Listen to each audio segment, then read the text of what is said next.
நேருக்கு நேர் நிகழ்ச்சிக்காக நம்ம இன்னைக்கு நமக்காக காத்திட்டு இருக்க நபரை பத்தி ரொம்ப ஆவலா டிவில நடத்துற நேருக்கு நேர் நிகழ்ச்சிக்காக நம்ம இன்னைக்கு சென்ற ஆண்டு உலக கோப்பை போட்டியில முதல் இடத்தை பிடிச்சவர்.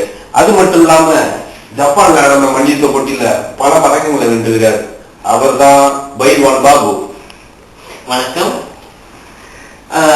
பைல்வான் பாபு அவர்களே, முதல் கேள்வியாக நேயர்கள் உங்களுக்கு கேட்கறது என்னன்னா, உங்களுடைய கட்டளை ரகசியம் என்ன நினைக்கிறீங்க? தினமும் நான் 1 கிலோ டீரை சாப்பிட்டு இருக்கிறேன்.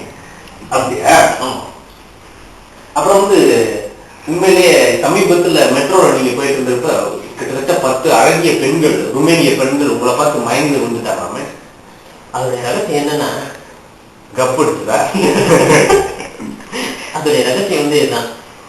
காலையில எழுந்த உடனே நான் ஒரு 100 தடவை அதுக்கப்புறம் என்னால முடியாது, அதனால வச்சு வைக்கல. இப்ப வைங்க. சரி, அடுத்த ஆண்டு 2 சகோதரர்கள், புதிய சகோதரர்கள் வராங்க. உங்களை மதியம் இருப்பாங்கன்னு நினைக்கிறேன். அவங்களுக்கு நீங்க கொடுக்குற அறிவுரை என்ன? என்னுடைய டெபாசிட்ட அதான் அவங்களுக்கு அறிவுரை. பைல்வான் பாபு இதே மாதிரி மீண்டும் மீண்டும் பல உடற்பயிற்சி செய்து நம்ம நாட்டுக்கு சாதனைகளை பெற்றுத்தர வேண்டும் என்று அவரை கேட்டுக்கொள்கிறோம். நன்றி. இறுதியாக நேயர்களுக்கு ஏதாவது சொல்ல விரும்புறீங்களா? டெய்லியும் முட்டை சாப்பிடுங்க, இந்த மாதிரி நிறைய தூக்குங்க, உடல் கட்டு வலிமெல்லாம் ஜாஸ்தியாகும்.